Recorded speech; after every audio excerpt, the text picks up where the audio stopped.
What's up, everybody? This is Brother Cam, and welcome to my first review for the cooperative gun-toting looter game known as Outriders. I am reviewing this title because I want to see what's been done to improve the game over the last 12 months. We'll break down this review into 5 categories. I'll give each one a numerical value from 1 to 10 before combining its total and multiplying it by 2 for a final score out of 100 points. The 5 categories include story, graphics, audio, gameplay, and value for money.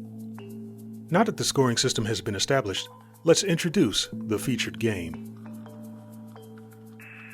Outriders is an action game developed by People Can Fly and serves as their latest entry into the shoot, loot, upgrade, repeat genre of the multiplayer gaming space.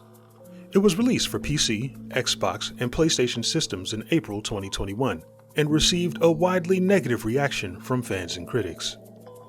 This review will put the Steam version of Outriders under the microscope to see what type of experience it offers after a series of patches and a significant content update.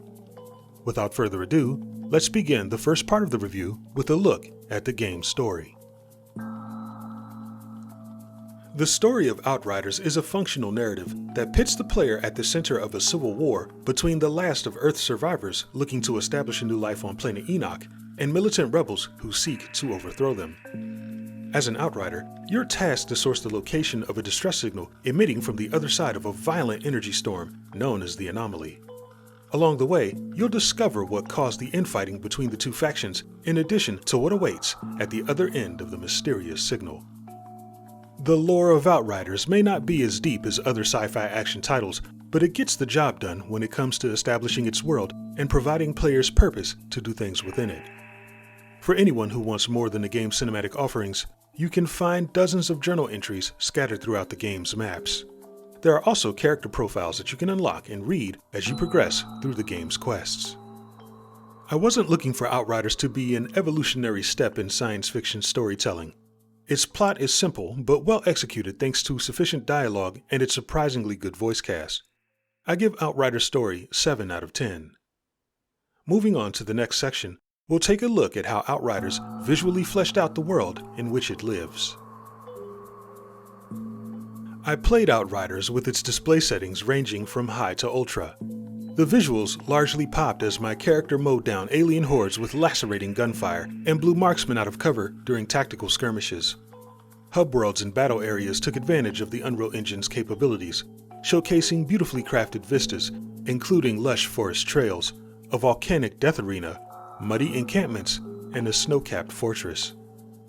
The game's user interface takes significant inspiration from titles that came before it, most notably the Destiny series with the display of your character surrounded by weapon and armor icons. Fortunately for Outriders, this is a sound design choice, as it makes navigating between character stats and class trees a fairly intuitive process. Kudos to People Can Fly for opting not to fix something that wasn't broken. Outriders' gritty combat is easy to appreciate, especially when you're in a firefight with your friends for pursuit of better loot. From gun-toting to enemy evasion, combat visuals were polished enough to keep me immersed in the heat of battle. A glaring flaw about Outriders' graphics is the way it renders cutscenes prior to displaying customization options. Before PCF's early lineup of patches, Outriders would frequently crash after initiating a cutscene, forcing players to close and restart the game. Even now, the screen occasionally goes black for an unusually long time before dialogue scenes play. As we wait for Outriders to receive a significant fix for some of its display issues, I give its graphics 7 out of 10. With our score for the game's visual in the books, we move on to Outriders' audio. The musical theme that plays on Outriders' title screen is far and away its most memorable track, which is a shame if one considers that its main story offers hours of content ranging in the double digits.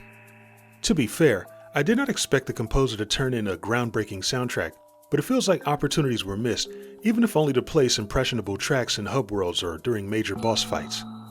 I won't say that the music sounded bad, but it's largely forgettable when compared to the soundtracks of Destiny 2 or the Division series. I thought the voice actors in Outriders were an outstanding cast of talent that brought their characters to life. Shira Gutman, Jacob Dabrowski, and Abraham Zahidi were among my favorite listens throughout the story.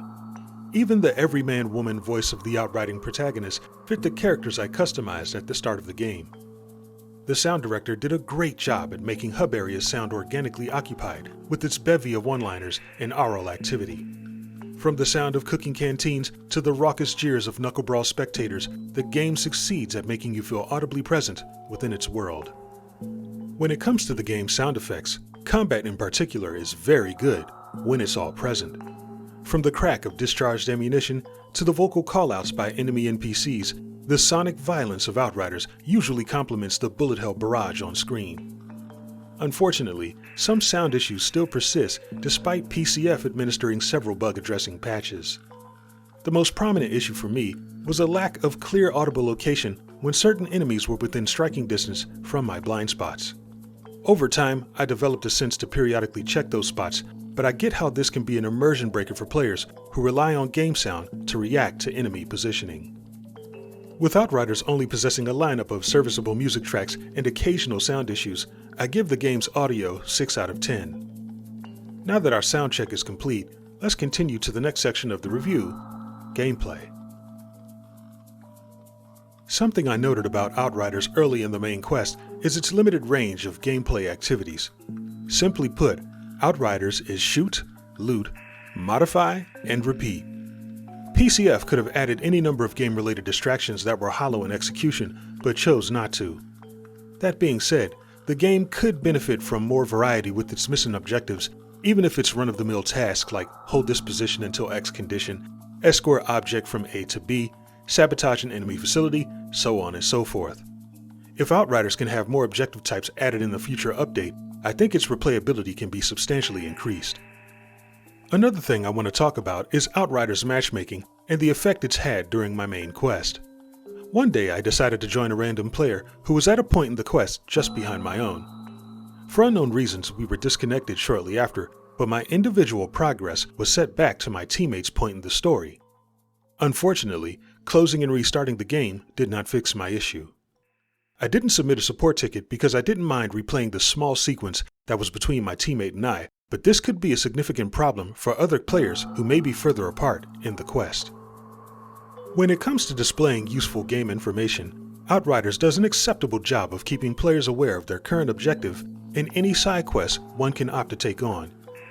Useful tips are provided during load screens, as well as an in-depth guide that contains information ranging from various elemental damage types to how to resist harmful status effects. One of my favorite things about Outriders' difficulty is that even if you're equipped with all its knowledge, you're not instantly granted a win button for every scenario. You still need to properly use cover, adjust your weapon and armor builds, and appropriately slot your skills against various enemies. I absolutely love the way it challenges your survivability, tests your reactive timing, and demands your damage output be up to par. It's largely been a tough but fair experience for me from early to endgame. Outriders' gameplay loop is fairly strong with its selection of class types, perk trees, weapons, and modification system. Its menu navigation is effectively straightforward, and players are rarely if ever left to wonder about their next objective. The only sore spots are its lack of variety in mission objectives and potential blips with quest progression during multiplayer. I'm feeling a decent 7 out of 10 for Outriders gameplay. We've covered what this game does well, but just how much of it is there to do? We'll talk about that in the next part of the review. Even with the addition of bonus maps from the New Horizons update, Outriders appears to be a $40 game at most. If you question whether to get it in the first half of 2022, I recommend doing so during a sale. I cannot, in good conscience, suggest new players buy Outriders in its current state while possessing a $60 price tag and a paid expansion on the way. I believe this is more of the publishers doing than the devs, but I'm still giving Outriders 6 out of 10 when it comes to value for money. If you wonder why I give it such a score, it's because the primary quest can be finished in roughly 15 hours at a relaxed pace. Games like Remnant from the Ashes and World War Z Aftermath are priced within the $40 range and offer a similar volume of campaign content in addition to being playable offline. Now that each category's ratings have been registered, the final score is ready to be presented. As of the upload date for this video, I give Outriders 66 out of 100 points. We'll see if the Worldslayer expansion addresses any of the game's ongoing issues. In the meantime, we can only hope that Outriders is brought to a better state later in the year. To follow me, you can find me at a bro called Cam on popular social platforms. To support the channel, you can join my Patreon, buy merch from my Spring store, or get something for yourself at Amazon using my affiliate code. This has been a video game review by Brother Cam. Until next time, take care of yourself. We'll meet again soon.